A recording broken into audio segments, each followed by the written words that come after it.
묵상 기도하시겠습니다.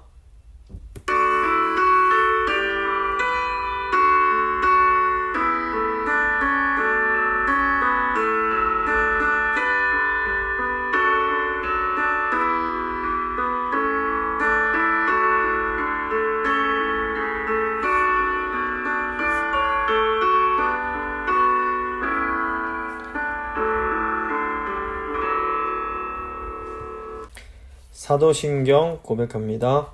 나는 전능하신 아버지 하나님, 천지의 창조주를 믿습니다. 나는 그의 유일하신 아들 우리 주 예수 그리스도를 믿습니다. 그는 성령으로 잉태되어 동정녀 마리아에게서 나시고 본디오 빌라도에게 고난을 받아 십자가에 못 박혀 죽으시고 장사된 지 사흘 만에 죽은 자 가운데서 다시 살아나셨으며 하늘에 오르시어 전능하신 아버지 하나님 우편에 앉아 계시다가 거기로부터 살아있는 자와 죽은 자를 심판하러 오십니다. 나는 성령을 믿으며 거룩한 공교회와 성도의 교제와 죄를 용서받는 것과 몸의 부활과 영생을 믿습니다. 아멘. 찬송가 67장입니다. 찬송가 67장 찬양하시겠습니다.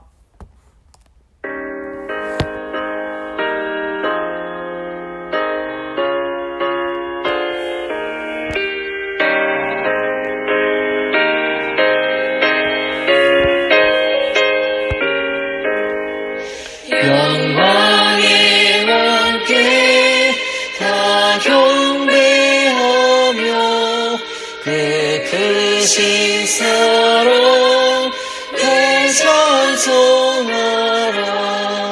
일부터 영원히 참번되시니 그 영광의 소를 다 찬송하라. 능력과 은혜 다 찬송하라. 그 옷은 햇빛 그 집은 궁창 그 노래 소리로 수로하시고 폭풍의 날개로 달려가신다. 저 아름답고 놀라운 일이 가득한 이 땅 다 주의 조화 그 힘찬 명령에 거잡히나니 저 푸른 바다는 옷자락이라. 실그릇같이 연약한 인생 주 의지하여 늘 강건하리. 온 백성 지으신 만왕이시니 그 자리 영원히 변함없어라.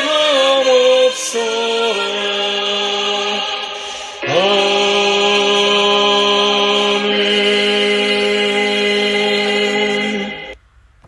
좋으신 하나님 감사합니다. 오늘도 저희를 너무 사랑하셔서 하나님의 말씀이 있는 자리로 저희를 불러주시고 또 귀한 하나님의 그 뜻을 알게 하신 것 감사합니다. 오늘은 이제 그 하나님의 성전된 우리의 모습에 대해서 함께 말씀을 나누게 될 터인데, 주님,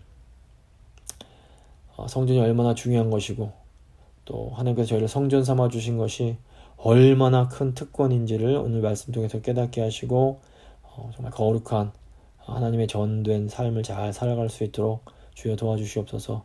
말씀 들으시는 성도님들 한 분 한 분 마음 가운데 성령님 역사해 주시고 마음으로 깨달아지는 복된 시간 될 수 있도록 주여 함께하여 주시옵소서. 감사드리며 귀하신 우리 주 예수 그리스도의 이름으로 기도합니다. 아멘. 오늘 주신 하나님 말씀은 역대하 7장 1절 말씀입니다. 역대하 7장 1절 말씀 제가 봉독해 드리겠습니다. 솔로몬이 기도를 마침에 불이 하늘에서부터 내려와서 그 번제물과 제물들을 사르고 여호와의 영광이 그 성전에 가득하니. 아멘. 오늘은 역대기 27강 역대하 7장 말씀 함께 나누고 기도하도록 하겠습니다. 이제 오늘 부분은 솔로몬의 성전 건축과 봉헌과 관련된 마지막 부분에 해당합니다. 다윗 왕은 하나님을 위해 성전을 건축하고 싶어 했지만 할 수가 없었습니다. 하나님께서는 다윗에게 그의 아들을 통해서 성전을 건축하게 하겠다라고 말씀을 해주십니다. 다윗의 아들 솔로몬이 성전을 건축하게 될 왕이었습니다. 솔로몬 왕은 예루살렘 성전을 건축할 뜻을 세우게 됩니다. 그리고 아버지 다윗 왕이 성전을 건축하기 위해서 준비했던 것들을 기반으로 해서 하나님의 성전을 건축하게 됩니다. 성전을 완공한 솔로몬은 다윗의 성에 있는 다윗의 장막에 모셔두었던 언약궤와 또 기브온에 여전히 남아있는 성막과 그 기구들을 다 이제 예루살렘으로 옮겨서 예배의 장소를 하나로 통합을 시키게 됩니다. 솔로몬은 완공된 성전을 봉헌하기 위해서 절기에 맞춰서 이스라엘 백성들을 불러 모으고 백성들을 향해서 연설을 한 후에 백성들을 대표해서 하나님께 기도를 드리게 됩니다. 오늘 본문은 하나님께서 이 솔로몬의 기도에 응답하시고 솔로몬에게 나타나셔서 말씀하시는 내용이 됩니다. 먼저 7장 1절부터 11절은 성전 봉헌 축제의 내용이 나옵니다. 솔로몬이 하나님께 이제 기도를 드리는 것이 끝이 나자 하늘에서 불이 내려와서 솔로몬이 모든 회중과 함께 하나님께 드리는 이 번제물과 제물들을 사르게 됩니다. 1절입니다. 솔로몬이 기도를 마침에 불이 하늘에서부터 내려와서 그 번제물과 제물들을 사르고 여호와의 영광이 그 성전에 가득하니. 이것은 하나님께서 솔로몬과 이스라엘 백성들이 드린 그 제사를 기쁘게 받으셨음을 의미합니다. 훗날 북이스라엘의 선지자 엘리야가 그 바알을 섬기는 그 우상 숭배자들과 그 대결을 할 때에도 하나님께서 하늘에서 불을 내려서 제단 위에 제물을 이렇게 태워주시는 것을 저희가 보게 됩니다. 이것은 하나님께서 엘리야가 드리는 그 제사만을 받아 주셨음을 의미합니다.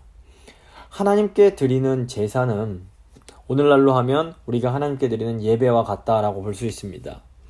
이 구약의 제사와 신약의 예배는 겉보기에는 많이 달라 보입니다.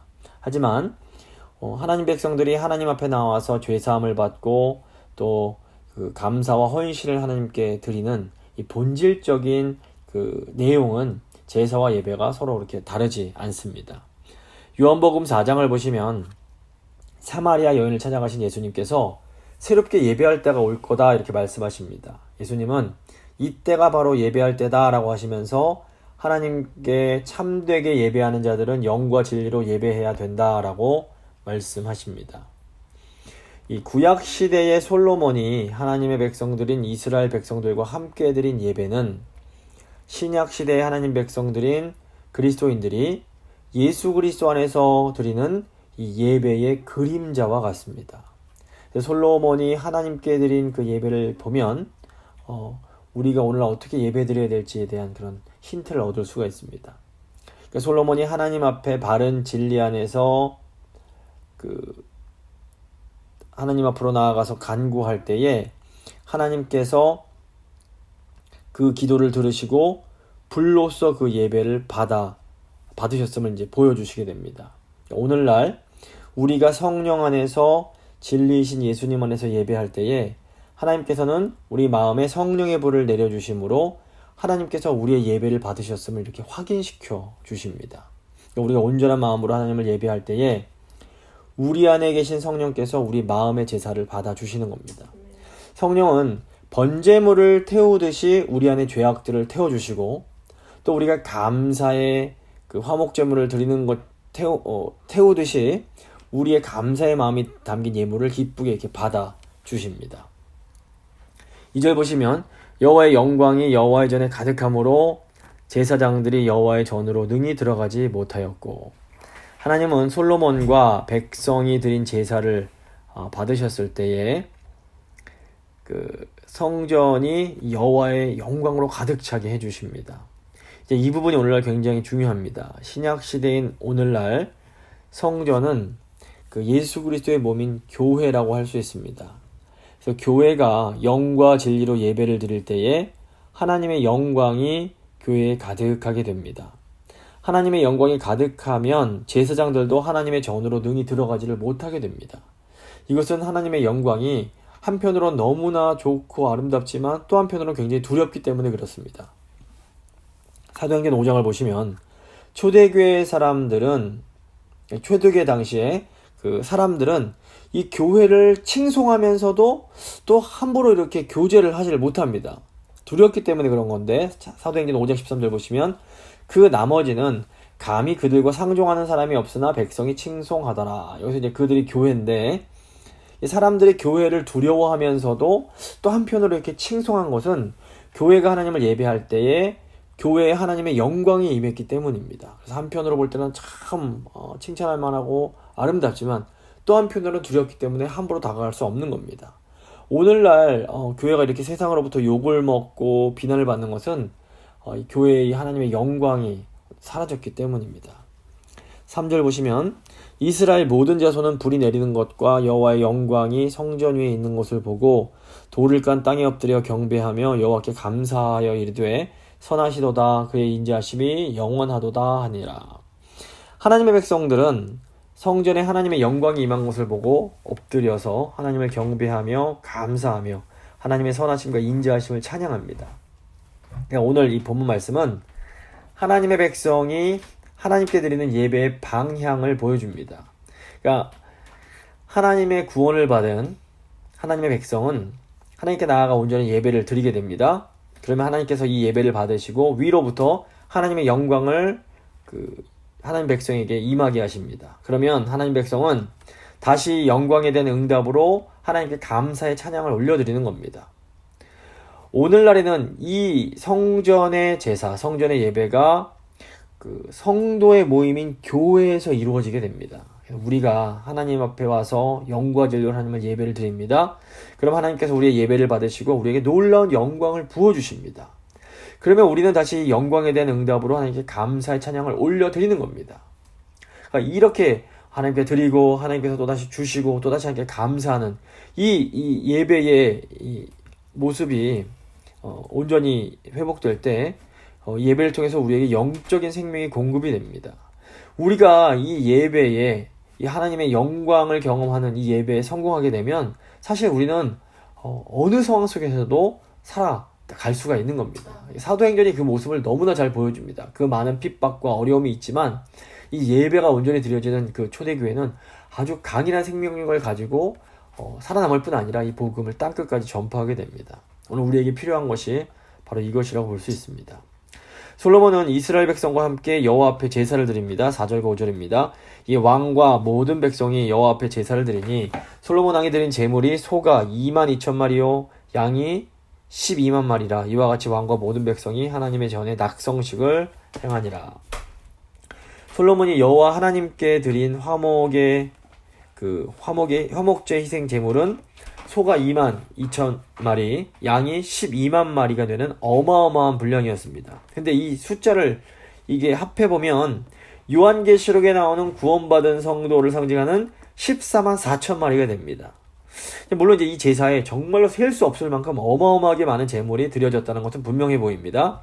하지만 이 숫자가 실제로 정확하게 14만 4천이라기보다는 이스라엘 모든 하나님의 선택받은 모든 하나님의 백성들을 대표하는 상징적인 수라고 보는 것이 더 이제 좋을 수 있습니다. 그래서 이 제사는 왜냐하면 여호와의 성전을 봉헌하는 예식이었고 이 하나님께 드려진 하나님의 모든 백성들을 대표하는 14만 4천 마리의 제물은 모든 하나님의 백성들이 하나님의 성전이 세워진 것을 기뻐하며 하나님 앞에 제사를 이제 드렸다라는 것을 이제 상징한다고 볼 수 있습니다. 6절입니다. 그때에 제사장들은 직분대로 모셔서고 레위 사람도 여호와의 악기를 가지고 섰으니 이 악기는 전에 다윗 왕이 레위 사람들에게 여호와께 감사하게 하려고 만들어서 여호와의 인자하심이 영원함을 찬송하게 하던 것이라. 제사장들은 무리 앞에서 나팔을 불고 온 이스라엘은 서 있더라. 그때 제사장들은 직무에 따라 제각 악기 자리에 섰고 레위인들도 다윗이 여호와께 감사하며 찬양하기 위해 만든 여호와의 그 악기를 들고 섭니다. 제사장들이 레위인들 맞은편에 서서 나팔을 불 때에 이스라엘 백성들은 제자리에 가만히 서 있습니다. 여기서 이렇게 가만히 서 있다라는 것은 여호와 하나님을 경외하는 그런 이제 상황을 보여줍니다. 그러니까 우리가 하나님을 예배할 때에 하나님을 경외하는 태도를 갖는 것이 너무 중요합니다. 물론 우리 하나님은 너무너무 우리를 사랑하시는 우리 아버지이십니다. 하지만 그럼에도 하나님 앞에 나아갈 때에는 이 거룩하신 창조주 하나님을 향한 이 경외감을 가지고 나아가는 것이 중요합니다. 오늘날 사람들이 하나님을 친근하게만 이제 강조하려고 이 하나님의 경외한 부분이 많이 이렇게 약화되고 이렇게 축소된 경우가 많습니다. 근데 오늘 하나님이 얼마나 이게 크신 분이고 두려우신 분인지를 또한 저희가 기억하는 것이 굉장히 중요합니다. 7절 보시면 솔로몬이 또 여호와의 전 앞들 가운데를 거룩하게 하고 거기서 번제물과 화목제의 기름을 드렸으니 이는 솔로몬이 지은 놋제단이 능히 그 번제물과 소제물과 기름을 용납할 수 없습니다. 솔로몬이 만든 놋제단이 너무 작아서 모든 희생제물을 다 수용하지를 못합니다. 성전 앞들 가운데를 그래서 거룩하게 구별하고 거기서 임시로 번제물과 소제물과 화목제의 기름을 이제 드리게 됩니다. 이 모습은 이제 예배에 관해서 두 가지를 우리에게 가르쳐 줍니다. 첫째로 하나님의 은혜에 감격하는 제사, 하나님의 은혜에 감격하는 예배를 드릴 때에는 이 번제물과 화목제물이 넘칩니다. 그러니까 번제물은 헌신을 상징한다면 화목제물은 감사와 나눔을 상징합니다. 그래서 하나님 은혜에 감격해서 예배하는 사람은 하나님께 풍성하게 헌신하며 이웃과 풍성하게 나누는 그런 모습을 드러내게 됩니다. 둘째로 제단이 부족해지자 성전 앞들에 임시로 번제물과 소제물을 드리는 장소를 마련합니다. 근데 이제 이거는 구약 율법에는 나오지 않는 부분입니다. 그러니까 우리가 하나님을 향한 감사함이 넘칠 때에 어떻게 보면 율법의 규정이 나오지 않는, 율법의 규정을 뛰어넘는 그런 유연성이 나타나게 되는 겁니다. 이게 율법을 무시하는 것이 결코 아닙니다. 도리어 이 모습은 하나님 백성들이 은혜로 충만해질 때 하나님의 그 율법의 정신을 더 확대할 수 있음을 우리에게 보여줍니다. 8절부터 10절 보시면 이제 모세의 율법이 더욱더 확장되는 모습이 나타납니다. 그때 솔로몬이 7일 동안 절기를 지켰는데 하맛 어귀에서부터 애굽 강까지 온 이스라엘의 심히 큰 회중이 모여 그와 함께 하였더니 여덟째 날에 무리가 한 성회를 여니라. 제단의 낙성식을 7일 동안 행한 후 이 절기를 7일 동안 지키니라. 일곱째 달 제23일에 왕이 백성을 그들의 장막으로 돌려보내매 백성이 여호와께서 다윗과 솔로몬과 그의 백성 이스라엘에게 베푸신 은혜로 말미암아 기뻐하며 마음에 즐거워하였더라. 솔로몬이 악기를 동원한 국가적 대축제로 이 성전 봉헌식을 7일 동안 치릅니다. 그리고 이어서 7일 동안 또다시 초막절 절기를 지키게 됩니다. 또 하맛 어귀에서 애굽 강까지 이르는 온 이스라엘이 결국 이제 총 14일 동안 이렇게 이 행사에 이제 참여를 하게 된 것인데, 이것은 이 규례로 되어 있는 초막절에 나오지 않는 그 이외의 절기로 이렇게 확장을 시킨 겁니다. 솔로몬이 14일 동안 절기를 지킨 후에 이제 그 백성들을 집으로 돌려보냈는데 백성들이 여호와께서 다윗과 솔로몬 그리고 자기들에게 베푸신 은혜에 기뻐하며 즐거워하는 마음으로 돌아갔다, 이렇게 나옵니다. 그래서 하나님께 온전히 드려지는 예배는 율법을 잘 지킬 뿐 아니라 그것을 넘어섭니다. 그리고 결국에는 모든 백성들이 하나님께 기뻐하며 감사하는 그런 열매를 가져오게 됩니다. 예수님께서 율법을 완성하기 위해서 이 땅에 오셨지만 복음서를 보면 종종 예수님이 율법을 어기시는 것처럼 보일 때가 있습니다. 그런데 사실 이것은 하나님의 율법을 깨트리신 것이 아니라 도리어 율법의 정신에 따라서 유연하게 율법을 더 넓게 적용하시면서 율법을 확장시키신 것이라고 볼 수 있습니다. 그래서 하나님의 은혜가 풍성한 예배를 드리는 교회는 하나님의 말씀인 율법을 사랑합니다. 하지만 단순히 어떻게 자구적 문자적으로 율법을 지키는 것을 더 뛰어넘어서 더 넓게 보다 더 유연하게 이 하나님의 그 말씀인 율법의 그 정신을 더 잘 실천할 수 있게 됩니다. 그러니까 이 모습이 이제 저희가 오늘날 우리에게 필요한 모습이라고 볼 수 있습니다. 11절 보시면 솔로몬이 여호와의 전과 왕궁 건축을 마치고 솔로몬의 심중에 여호와의 전과 자기의 궁궐에 그가 이루고자 한 것을 다 형통하게 이루니라. 이것으로 솔로몬의 성전과 왕궁 건축이 완전하게 끝이 나게 됩니다. 솔로몬은 성전과 궁궐에 대해 그 마음속에 계획했던 모든 것들을 성공적으로 이루게 됩니다. 물론 이것은 하나님께서 다윗과 하셨던 그 약속을 솔로몬을 통해서 이루어 주신 것이다 라고 볼 수 있습니다. 하나님의 뜻은 결국 이루어지게 됩니다. 그런데 이 하나님의 뜻은 하나님의 백성이 마음의 뜻을 정하고 하나님께 순종하며 헌신함을 통해서 이 땅에 이루어지게 됩니다. 그래서 하나님 백성인 우리가 하나님께 즐거이 순종하며 헌신할 때에 하나님께서 우리를 통해서 이 땅에 하나님의 그 뜻을 이루어 가십니다. 하나님의 뜻이 이루어지는 과정에는 하나님께서 주시는 영광이 나타나게 되고 또 우리 안에는 큰 기쁨과 감사 그리고 풍성함이 있게 되는 겁니다. 저희가 이 하나님의 그 뜻에 즐거이 순종하며 헌신함으로 하나님께서 우리를 통해서 우리 교회를 통해서 또 우리 가정을 통해서 하나님의 뜻을 이루어 갈 수 있도록 저희가 좀 기도할 필요가 있습니다.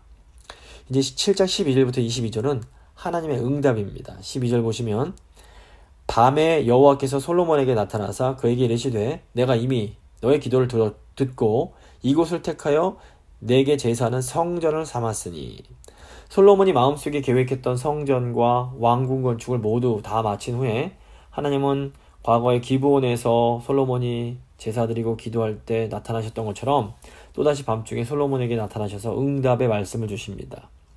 하나님께서 솔로몬의 기도를 들으셨다 이렇게 말씀하십니다. 솔로몬은 이스라엘의 왕으로서 하나님과 언약 맺은 언약 백성들을 대표하는 사람입니다. 동시에 솔로몬은 다윗의 후손이며 참된 성전으로 오신 예수 그리스도를 예표하는 존재이기도 합니다. 하나님께서는 이제 예수 그리스도 안에서 하나님의 백성이요 예수 그리스도의 지체인 교회를 이 땅의 성전으로 삼으셨습니다. 그리고 하나님은 성전인 교회의 기도를 들으시고 응답해 주십니다. 우리가 성도로서 개인적으로 홀로 기도하는 것도 너무너무 중요합니다. 예수님도 이제 따로 시간을 내셔서 홀로 이제 늘 기도하시는 그 모범을 보여주셨습니다. 그런데 모든 성도들이 예수 그리스도의 이름으로 함께 모여서 교회로서 기도를 드릴 때 그것은 거룩한 하나님의 성전으로 하나님께 기도하는 것과 같습니다. 그래서 하나님은 우리가 이렇게 교회로서 함께 기도할 때 우리 기도에 귀를 기울이시고 응답해 주십니다. 그래서 우리가 함께 모여서 가정을 위해서 기도하고 교회를 위해서 또 세상을 위해서 기도하는 이런 것이 너무 중요합니다. 또 저희가 함께 예배 드릴 때 하나님께 드리는 대표 기도 역시 이런 의미에서 굉장히 중요한 의미가 있습니다. 대표 기도를 드릴 때에는 내가 혼자서 기도하는 것이 아니라 온 교회 모든 성도를 대표해서 하나님 앞으로 나아가 기도하는 것임을 잊어서는 안 됩니다. 이 13절부터 18절은 성전에서 기도하는 하나님의 백성을 향한 하나님의 약속이 무엇인지를 보여줍니다. 13절 14절입니다. 혹 내가 하늘을 닫고 비를 내리지 아니하거나 혹 메뚜기들에게 토산을 먹게 하거나 혹 전염병이 내 백성 가운데 유행하게 할 때에 내 이름으로 일컫는 내 백성이 그들의 악한 길에서 떠나 스스로 낮추고 기도하여 내 얼굴을 찾으면 내가 하늘에서 듣고 그들의 죄를 사하고 그들의 땅을 고칠지라. 하나님은 하나님의 백성들이 하나님께 불순종하고 우상을 섬길 때에 진노하시며 징계하십니다. 그래서 하나님의 어떤 이런 그런 진노와 징계는 어떤 의미에서 보면 하나님의 사랑의 표현이라고 볼 수 있습니다. 사랑하는 사람이 바람을 피는데 화를 내지도 않고 가만히 있다는 것은 이건 절대로 사랑이라고 할 수 없기 때문에 그렇습니다. 하나님은 질투하도록 우리를 사랑하시는 그런 하나님이십니다. 그래서 하나님의 백성이 하나님께 불순종하고 우상을 섬길 때 하나님은 하늘을 닫아 비가 내리지 않게 하시거나 메뚜기를 보내서 곡식을 먹게 하시거나 전염병이 돌게 하실 수 있습니다. 근데 이것이 오늘에도 마찬가지입니다. 하나님 백성인 우리가 하나님께 불순종하고 하나님보다 다른 것을 더 소중하게 생각하는 우상 숭배를 할 때에 하나님은 우리에게 가뭄이나 어떤 재난이나 질병을 허락하실 수 있습니다. 근데 이것은 우리를 향한 일종의 사랑의 표현, 질투의 표현이라고도 볼 수가 있는 겁니다. 중요한 것은 하나님의 백성들이 이 하나님께서 징계하실 때 자신의 죄를 깨닫고 그 악한 길에서 떠나 하나님께 기도하면 하나님께서 하늘에서 들으시고 우리의 죄를 사하시고 우리가 사는 땅을 고쳐 주신다고 약속해 주셨다는 겁니다. 이것이 성전인 교회의 아주 놀라운 특권입니다. 하나님은 우리가 죄를 짓는 것을 가만히 내버려 두지 않으십니다. 우리가 죄를 짓고 하나님께 불순종하고 우상숭배할 때에 하나님은 우리에게 어려움과 고통을 통해서 징계를 하십니다. 하지만 우리가 잘못을 깨닫고 진심으로 회개하면 그 악한 길에서 떠나면 하나님은 또 우리의 죄를 용서하시고 우리를 회복시켜 주십니다. 15절 16절입니다. 이제 이곳에서 하는 기도에 내가 눈을 들고 귀를 기울이리니 이는 내가 이미 이 성전을 택하고 거룩하게 하여 내 이름을 여기에 영원히 있게 하였습니다. 내 눈과 내 마음이 항상 여기에 있으리라. 하나님은 성전을 택하시고 성전에 하나님의 이름을 두시고 눈과 마음이 성전을 향하게 하겠다. 이렇게 말씀하십니다. 이 약속은 사실 정말로 놀라운 약속입니다. 신약시대에 예수님께서 참된 성전으로 오시고 예수님이 부활승천하신 후에는 교회인 우리가 성전이 되었다라는 것을 생각할 때 이 약속은 정말로 엄청난 축복임을 알 수 있습니다. 그래서 사도 바울은 고린도전서 6장 16절에서 우리는 살아계신 하나님의 성전이요 라고 아주 분명하게 선언합니다. 오늘날에는 예수 그리스도의 몸이요 지체이자 성령의 전인 교회가 바로 이 땅의 성전입니다. 하나님은 우리에게 예수라는 이름을 허락하셨고 그 하나님의 눈과 마음이 항상 교회인 우리를 향해 있는 겁니다. 그래서 우리가 하나님께서 언제나 우리를 지켜보고 계시고 또 우리의 말을 듣고 계심을 기억할 필요가 있습니다. 그래서 저에게 우리가 꼭 기도가 우리가 뭐 입으로 하는 것만이 기도가 아니라 우리가 교회에서 어떨 때 마음으로 이렇게 하나님께 소원을 아뢰면 하나님께서 우리가 입으로 내뱉지 않았어도 그 하나님 뜻에 합하면 그것에 대해서 응답해 주시는 경우가 종종 있는 겁니다. 그래서 어떤 권사님은 교회에서 마음속으로 생각했던 것을 하나님께서 이렇게 응답해 주셔서 깜짝 놀랐다. 뭐 이런 또 간증을 하기도 하시는데 이런 일들이 비일비재하게 우리 삶 가운데 일어날 수가 있는 겁니다. 17절에서 18절 보시면 네가 만일 내 앞에 행하기를 너의 아버지 다윗이 한 것과 같이 하여 내가 너에게 명령한 모든 것을 행하여 내 율례와 법규를 지키면 내가 너의 나라 왕위를 견고하게 하되 전에 내가 너의 아버지 다윗과 언약하기를 이스라엘을 다스릴 자가 너에게서 끊어지지 아니하리라 한 대로 하리라. 이 약속은 하나님께서 다윗 왕과 언약 맺으실 때 하셨던 약속의 확인이라고 할 수 있습니다. 다윗 왕은 하나님 백성 이스라엘을 대표하는 동시에 또 장차 오실 메시아 예수님을 예표합니다. 따라서 다윗의 왕위가 견고하게 된다라는 것은 하나님 백성들의 나라가 견고하게 되는 것을 의미합니다. 다윗의 아들 솔로몬 역시 이스라엘 백성들을 대표하는 의미가 있습니다. 솔로몬의 순종은 따라서 이스라엘 백성 전체의 순종을 대표합니다. 솔로몬이 하나님 말씀에 순종하면 그 나라가 견고해지고 이스라엘을 다스릴 자가 너에게서 끊어지지 아니하겠다라는 약속을 이제 받게 되는데 이제 안타깝게도 솔로몬 왕의 후손들은 결국 하나님 말씀에 순종을 하지 못하고 결국 이스라엘은 이방 나라에 의해서 멸망을 당하게 됩니다. 결국 하나님께서 다윗에게 주신 약속은 다윗의 후손이신 예수 그리스도께서 이 땅에 오심으로 완전하게 이제 성취가 됩니다.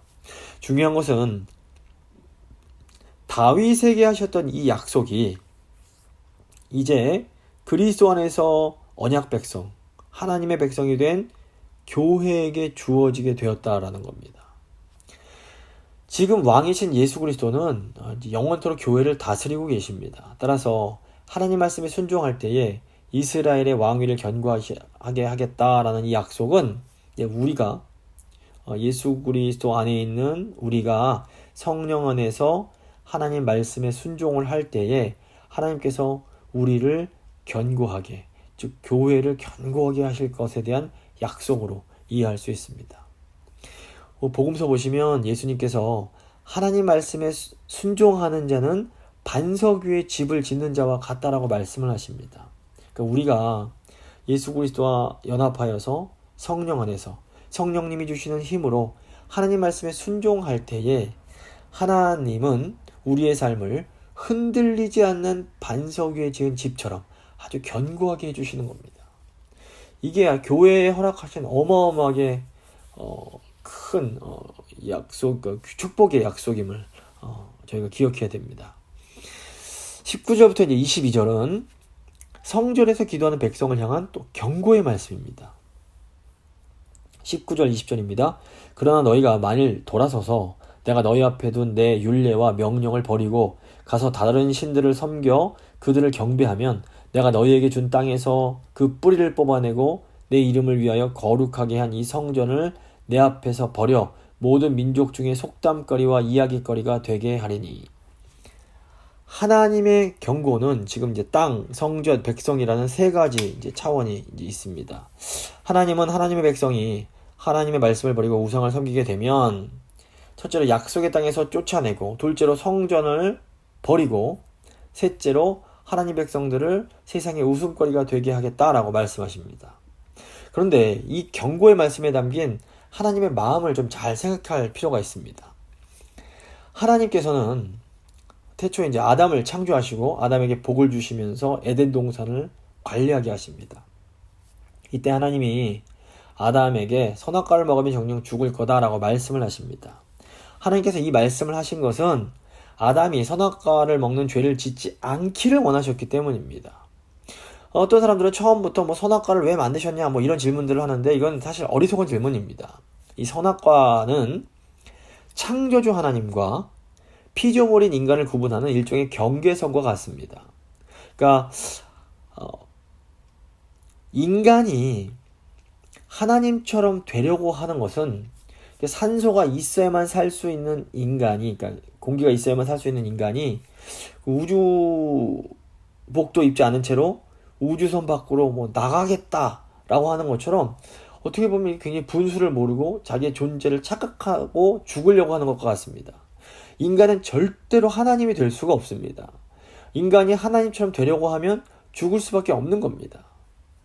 그래서 하나님이 선악과를 먹지 말라라고 하신 것은 인간을 보호하시기 위하여 인간이 죽는 것을 원치 않으셨기 때문인 겁니다. 하지만 아담은 어리석게도 하나님의 말씀을 어기고 선악과를 먹음으로 하나님의 말씀에 불순종하게 됩니다. 이제 이것이 죄고 이것이 이제 인간에게 이제 사망을 가져오게 됩니다. 놀랍게도 그런데 하나님께서는 인간이 이렇게 죄를 지었을 때에, 이게 죄를 지음으로 죽음에 이르렀을 때에 인간에게 여인의 후손을 통한 구원을 약속해 주십니다. 그리고 하나님은 아담과 하와에게 가죽옷을 지어 입히시고 에덴 동산에서 쫓아내십니다. 그리고 하나님께서는 이때부터 계속해서 역사 가운데 이 타락해서 하나님을 떠난 인간을 구원하기 위한 일을 계속해서 행하십니다. 하나님께서 아브라함을 선택하시고 아브라함의 후손인 이스라엘을 새롭게 만드신 것은 아담과 같은 새로운 인류를 창조하신 것과 같습니다. 그리고 이스라엘을 약속의 땅에 두신 것은 아담을 에덴 동산에 두신 것과 또 비교할 수 있습니다. 하나님은 아담에게 복을 주셨던 것처럼 이스라엘에게도 복을 주십니다. 또한 하나님은 아담에게 선악과를 먹지 말라고 말씀하신 것처럼 이스라엘에게 10계명을 주시면서 하나님의 계명을 지키라고 말씀하십니다. 아담이 선악과를 먹지 않으면 하나님이 주시는 복을 받아 누리면서 살 수 있었던 것처럼 이스라엘도 하나님 말씀에 순종하면 하나님께서 주시는 복을 누리면서 살 수가 있었던 겁니다. 하나님이 이스라엘에게 성전을 주신 것도 마찬가지입니다. 하나님은 이스라엘 백성들이 성전을 통해서 죄 용서를 받고 하나님께서 주시는 복을 누리면서 열방을 축복하는 나라가 되기를 원하셨습니다. 하지만 이스라엘 백성들도 결국 아담처럼 하나님 말씀에 불순종하게 됩니다.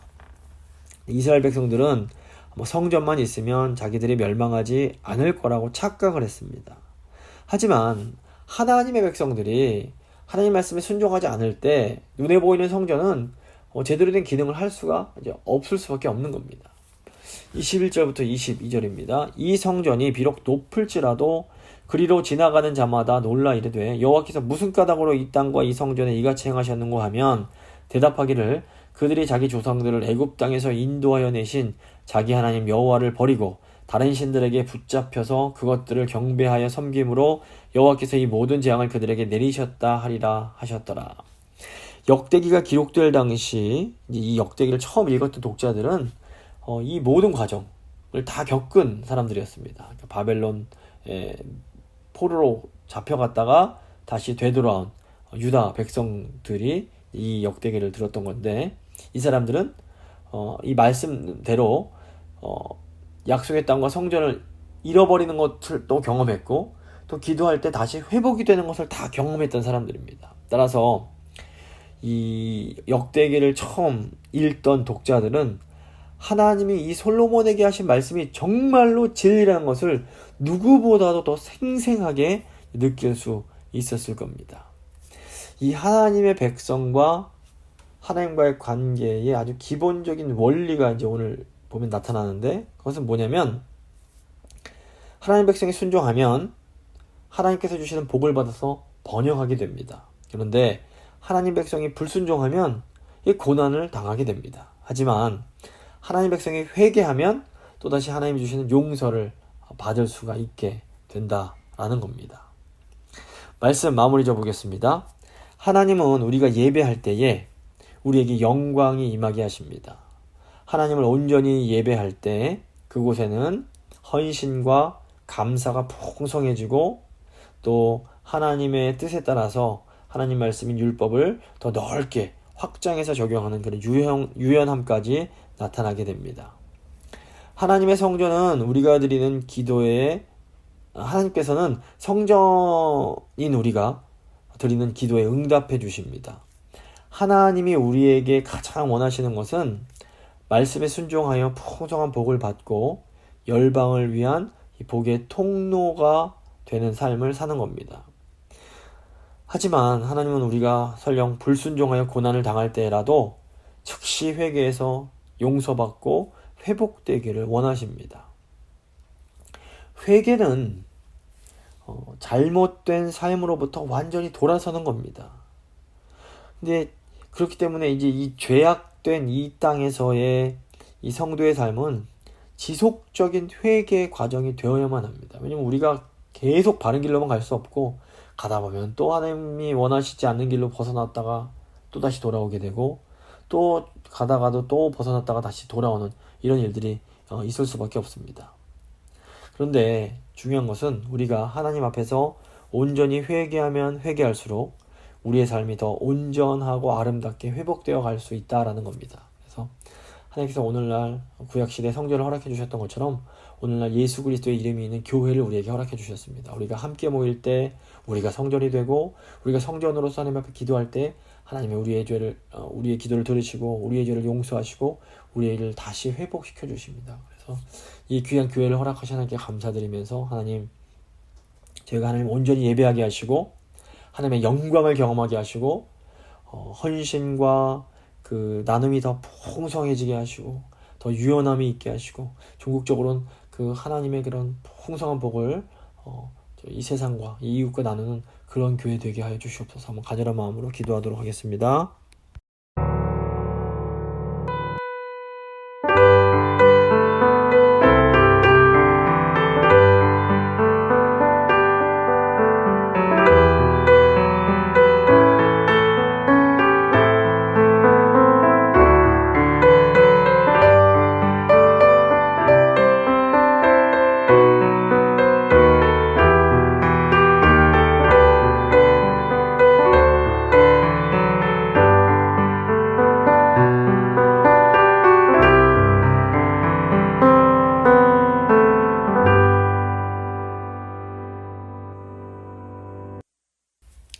살아계신 하나님, 저희를 거룩한 하나님의 전으로 삼아주신 것 너무너무 감사합니다. 하나님의 눈과 귀가 늘 성전을 향해 있다는 것 저희가 다시 한번 깨닫습니다. 하나님의 눈과 귀가 성전인 저희를 향해 있습니다. 교회를 향하고 있습니다. 주님께서 저희가 행하는 모든 것을 보고 계시고 저희가 말하는 모든 것을 듣고 계시고 저희가 마음속에 품는 모든 것을 알고 계십니다. 주님, 저희가 늘 하나님 앞에서 살게 하시고 하나님을 온전히 예배할 수 있도록 주여 도와주시옵소서. 저희가 하나님을 예배할 때마다 하나님의 영광을 보기 원합니다. 그래서 하나님의 은혜에 충만하여서 더 헌신하고 더 나누고 더 유연해지고 관대해지는 그런 저희가 될 수 있도록 주여 도와주시옵소서. 하나님, 저희가 교회로 모여서 함께 기도할 때에 저희 기도에 응답해 주시고 아무쪼록 저희가 풍성한 복을 받아 이 복을 하나님을 알지 못하는 사람들과 풍성히 나누는 이 복의 통로되는 그런 아름다운 성전의 삶 잘 살아갈 수 있도록 주여 함께하여 주시옵소서. 남은 한 주도 주님 은혜 가운데 저희 성도님들 한 분 한 분 지켜주시고 저희 성도님들이 정말 아름다운 성전된 삶을 잘 살아낼 수 있도록 주여 붙들어 주시옵소서. 감사드리며 우리 주 예수 그리스도의 이름으로 기도합니다. 아멘. 찬송가 208장입니다. 찬송가 208장 찬양하시겠습니다.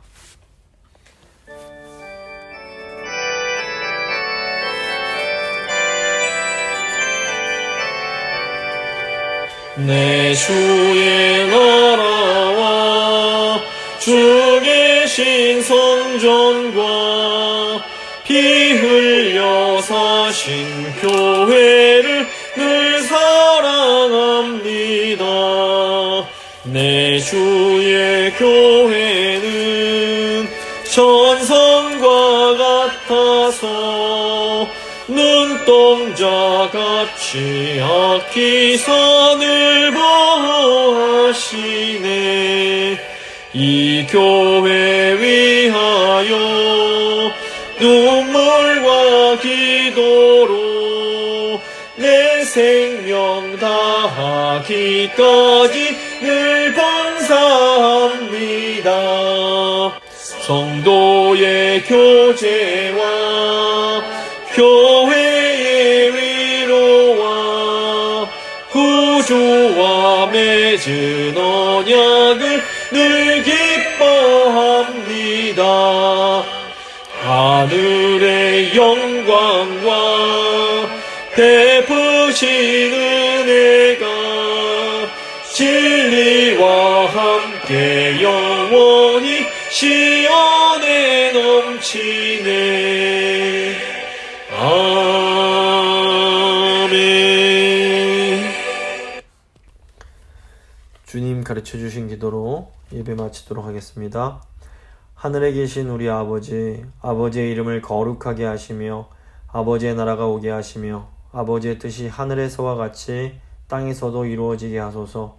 오늘 우리에게 일용할 양식을 주시고 우리가 우리에게 잘못한 사람을 용서해 준 것 같이 우리 죄를 용서해 주시고 우리를 시험에 빠지지 않게 하시고 악에서 구하소서.